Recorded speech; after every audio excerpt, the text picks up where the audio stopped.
Hello friends, मैं पीयूष आप सभी का स्वागत करता हूं मार्केट एनालिसिस के एक और नई वीडियो में।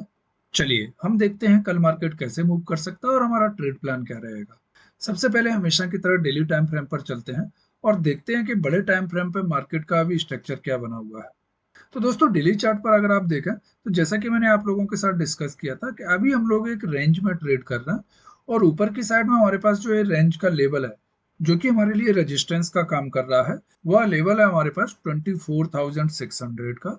और इसी तरह डाउन साइड में अगर हम सपोर्ट की बात करें तो जो सपोर्ट के लिए हमारे पास लेवल काम कर रहा है वो लेवल है हमारे पास 24,200 का। जब तक हम इस रेंज के अंदर ट्रेड करते रहेंगे तब तक हमें मार्केट में कोई भी बड़ा मूव देखने के लिए नहीं मिलेगा। दोस्तों पिछले 4 दिन के मार्केट को अगर हम देखें तो आप किसी भी कैंडल को यहाँ पर देख लीजिए, हर कैंडल में ऊपर या नीचे हमें बिग देखने के लिए मिल रही है, जो कि हमें क्लियरली यह बता रही है कि यहाँ पर मार्केट कंफ्यूजन जोन में है और बायर और सेलर्स में एक स्ट्रॉन्ग फाइट हमें देखने के लिए मिल रहा है।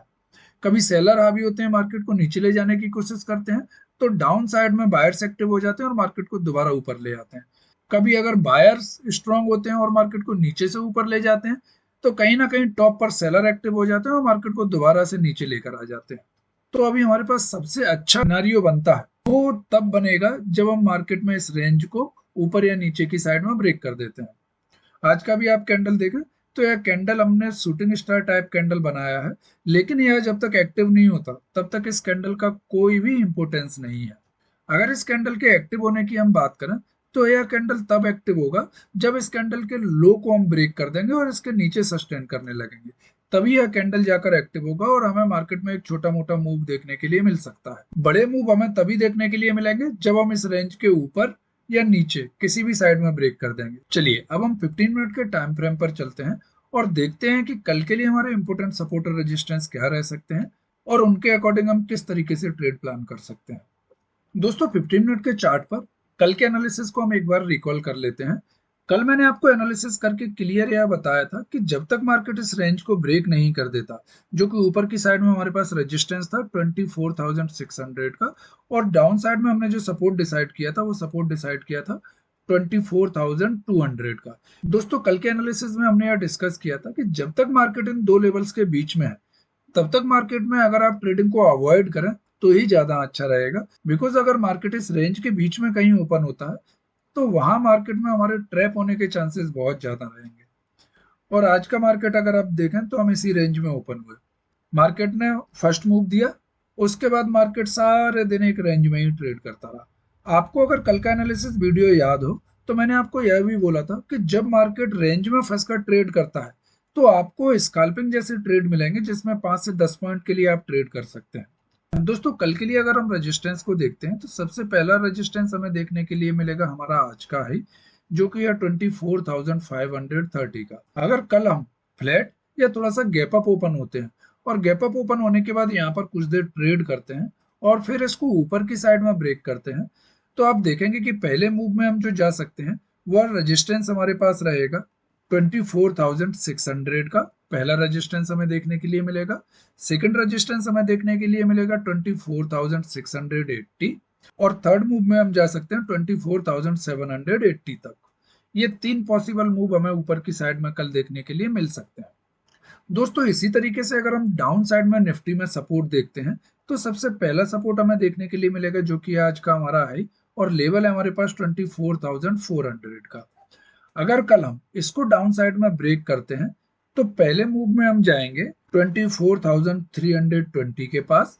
उसके बाद जो दूसरा सपोर्ट हमें देखने के लिए मिलेगा निफ्टी में वो रहेगा 24,250 का और थर्ड टारगेट के रूप में हम देख सकते हैं 24,200 को। यह 3 डाउन साइड में पॉसिबल मूव हमें कल निफ्टी में देखने के लिए मिल सकते हैं। दोस्तों जैसा कि अभी जियोपॉलिटिकल इश्यूज चल रहे हैं तो अगर कल हम एक बहुत बड़े गैप अप के साथ ओपन हो गए तो ऐसी कंडीशन में जब मार्केट 30 टू 40 मिनट का कंसोलिडेशन कर लेता है और फिर उसको ऊपर या नीचे की साइड में ब्रेक करता है तो वहां पर हमको मूव मिल सकते हैं और नेक्स्ट सपोर्ट या रेजिस्टेंस तक के लिए हम टारगेट कर सकते हैं।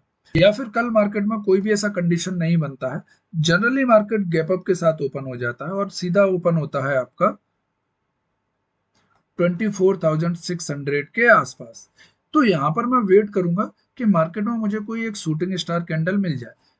इस शूटिंग स्टार कैंडल के लो से मैं एक बार ट्रेड लेने के लिए ट्राई करूंगा और स्टॉप लॉस इसी के हाई का रखूंगा। तो दोस्तों निफ्टी में हमें यह पॉसिबल मूव कल देखने के लिए मिल सकते हैं। तो दोस्तों आज हम थोड़ा सा सेंसेक्स का चार्ट को भी एनालिसिस कर लेते हैं, बिकॉज कल हमारा सेंसेक्स का एक्सपायरी होने वाला है।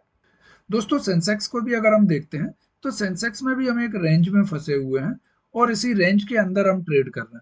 इस रेंज में हमें जो रेजिस्टेंस के लिए लेवल मिल रहा है सेंसेक्स में वो है 81,200 का ऊपर की साइड में, और डाउन साइड में अगर हम देखते हैं तो 79,800 का सपोर्ट हमें देखने के लिए मिल रहा है। जब तक हम इस रेंज में ट्रेड करते रहेंगे तब तक मार्केट में हमें कोई भी बड़ा मूव देखने के लिए नहीं मिलेगा। हालांकि अगर आप देखें तो हम हमेशा स्लोली स्लोली ऊपर की साइड में ही ट्रेड कर रहे हैं। हम धीमे धीमे ऊपर की साइड में जा रहे हैं, लेकिन यह जो ट्रेड है या यह जो प्राइस एक्शन बना हुआ है ये कहीं ना कहीं हमें कॉन्फिडेंस नहीं दे रहा है। बिकॉज इसमें जो आप कैंडल्स देख रहे हैं हर कैंडल में आपको ऊपर से रिजेक्शन देखने के लिए मिल रहा है। लेट्स सी कल देखते हैं कि मार्केट किस तरीके से मूवमेंट करता है। लेकिन एनालिसिस के बिहाफ पे अगर हम बात करें तो यह जो बाय और सेलर का फाइट यहाँ पर चल रहा है, ये जब तक कोई एक पार्टी जीत नहीं जाती तब तक मार्केट में हमें कॉन्फिडेंस नहीं मिलेगा और मार्केट में कोई भी बड़ा मूव हमें सेंसेक्स में भी देखने के लिए नहीं मिलेगा। चलिए अब हम 15 मिनट के टाइम फ्रेम पर चलते हैं और देखते हैं कि कल के लिए हमारे इंपोर्टेंट सपोर्ट और रेजिस्टेंस क्या रह सकते हैं सेंसेक्स में। दोस्तों अब हम यहाँ 15 मिनट के टाइम फ्रेम पर आ गए और 15 मिनट के टाइम फ्रेम पर सेंसेक्स में हमारा पहला जो रेजिस्टेंस है वो है आज का हाई, और लेवल रहेगा हमारे पास 81,060 का। जब तक हम इसको ऊपर की साइड में ब्रेक नहीं करते तब तक हमें यहाँ पर ट्रेड लेने को अवॉइड करना चाहिए।